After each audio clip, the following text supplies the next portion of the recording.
As the drift extended beyond what either man could reasonably imagine, physical decline became harder to reverse. The routines that had stabilized the early weeks were no longer enough to prevent deterioration. Exposure accumulated. Nutritional imbalance deepened. The body's ability to recover from small stresses weakened over time. Ezequiel Cordoba's condition worsened first. He became increasingly reluctant to eat raw fish and turtle meat. His intake dropped. Dehydration returned whenever rain failed to arrive, and his strength diminished. Periods of apathy alternated with agitation. Without medical supplies or fresh water, there were no interventions available beyond continued encouragement and shared food. In early 2013, after several months adrift, Cordoba became ill. Historical accounts differ on precise symptoms, but it is clear that his condition declined rapidly. He stopped eating almost entirely. His body weakened to the point where movement became difficult. Alvarenga continued fishing and collecting rainwater, attempting to sustain both of them, but the imbalance could not be corrected. Cordoba died at sea. The timing cannot be fixed to a specific date, as days were no longer tracked with accuracy. After his death, Alvarenga remained alone on the boat. The body was retained briefly, then released into the water. There was no ceremony. The action was practical and restrained, shaped by necessity rather than ritual. Solitude altered the rhythm of survival. Without another person to monitor, routine simplified further. Alvarenga continued fishing, drinking rainwater when possible, and conserving energy.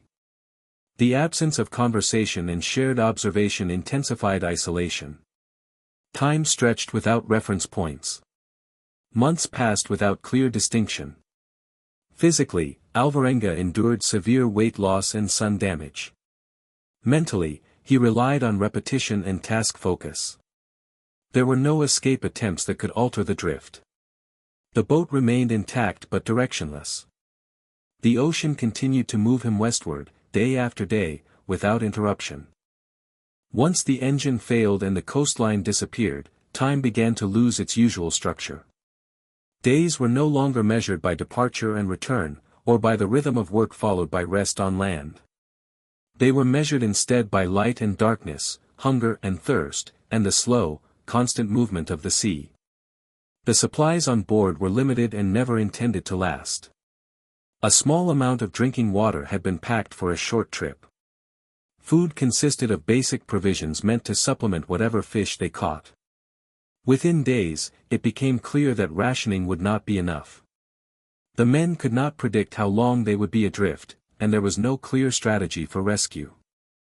Fishing lines became survival tools. Using hooks and hand lines, they continued to catch fish when possible. The catch provided protein, but fresh water was the more urgent problem. Without fuel, there was no way to boil seawater or cook food properly. Fish were eaten raw. Turtles, when caught, were killed and consumed for both meat and blood, which provided temporary hydration. Rain became critical. When storms passed overhead, they collected water using whatever containers they had, plastic bottles, the hull of the boat, clothing. These moments were brief and unreliable. Between them, dehydration set in. The sun was relentless during the day, reflecting off the water and accelerating fluid loss. Shade was minimal. Sleep came in short intervals, often interrupted by waves or exposure. As weeks passed, the routine narrowed. Each day followed a similar pattern: scan the horizon, check lines, conserve energy. Conversation diminished. Cordoba, younger and less accustomed to hardship at sea, struggled more quickly. He refused some of the raw food. His strength declined. Alvarenga, with more experience, adapted physically and mentally, focusing on repetition and restraint. The boat continued drifting westward, carried by currents beyond their control. There were no landmarks, no passing ships within sight. The ocean did not change, but their situation did. Survival became less about planning and more about persistence. Days blended together, distinguished only by small variations in weather and the uncertain arrival of rain.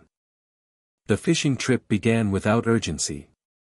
José Salvador Alvarenga and Ezequiel Córdoba left the coast of Chiapas in late November 2012, heading several miles offshore. The boat's engine was functional. The weather was acceptable by local standards. There was no indication that the trip would extend beyond its planned window. Within hours, conditions began to change. Wind strengthened, and waves grew uneven.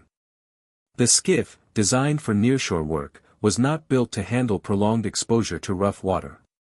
As the men continued fishing, the engine began to falter. Mechanical failure on small boats is common, but usually manageable. This time, the engine stopped entirely.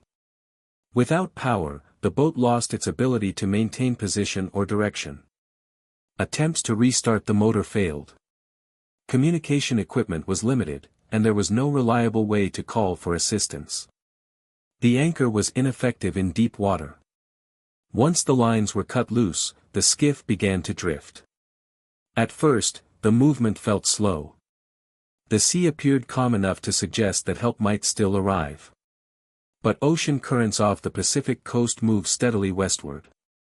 Over time, the drift became undeniable. The coastline, once visible, receded and then disappeared.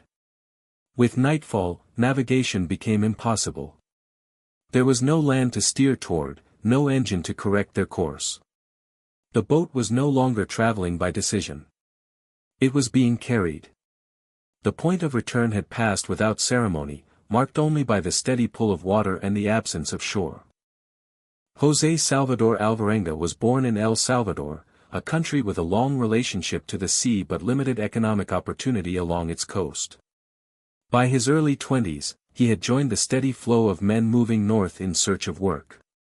Mexico's Pacific shoreline offered something familiar: fishing. It was labor he understood, governed by seasons, weather, and physical endurance rather than formal education. By 2012, Alvarenga was living and working in Costa Azul, a small fishing village in the Mexican state of Chiapas. The coast there is narrow and functional. Boats are modest. Crews are small. Most fishing trips are short, lasting a day or two at most. Fishermen operate close to shore, targeting shark and sailfish using long lines and hand lines. Success depends on local knowledge: when to leave, where to set lines, how to read the water. Alvarenga was known among other fishermen as experienced and physically strong. He had spent years at sea and was comfortable working long hours. He was not wealthy, but he was consistent. Fishing paid enough to support himself and to send money home. The work carried risks, but those risks were familiar ones: storms, mechanical problems, fatigue. None of them seemed extraordinary. In November 2012, Alvarenga was preparing for what was meant to be another routine trip. The boat was a small fiberglass skiff, powered by an outboard motor, with limited shelter and basic supplies. He was joined by a younger crew member, Ezequiel Córdoba, who had little experience at sea.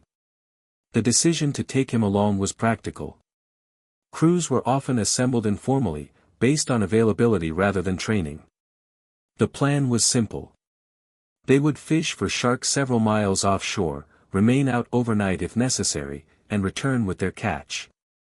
Food and water were loaded accordingly. There was no expectation of extended travel. The coast they knew was never meant to disappear for long. The Pacific Ocean off the western coast of Mexico often appears settled in the early hours of the day. Long swells move without urgency. The surface reflects light in muted bands of blue and gray. For small fishing boats leaving shore before sunrise, the sea can feel familiar, even routine. Nets are set. Lines are checked. The horizon remains open and unbroken in every direction. Beyond the coast, distances expand quickly. Land disappears first as a shape, then as a reference, and finally as a certainty. The water deepens. Currents begin to assert themselves, moving steadily, indifferent to intention. Boats that remain within sight of shore operate inside known limits. Boats that drift beyond them do not. In this part of the ocean, weather can change without announcement. Wind builds gradually. The sun holds its position overhead for hours. At night, stars replace landmarks. Navigation depends on instruments, memory, and experience. When any of those fail, the margin for error becomes narrow. On the morning this journey began, there was no sense of urgency. No warnings were issued. The sea did not appear hostile. A small fishing vessel moved away from the coast under its own power, following a pattern repeated many times before. Nothing in the environment suggested how long the water would remain unbroken, or how completely it would come to define the months ahead.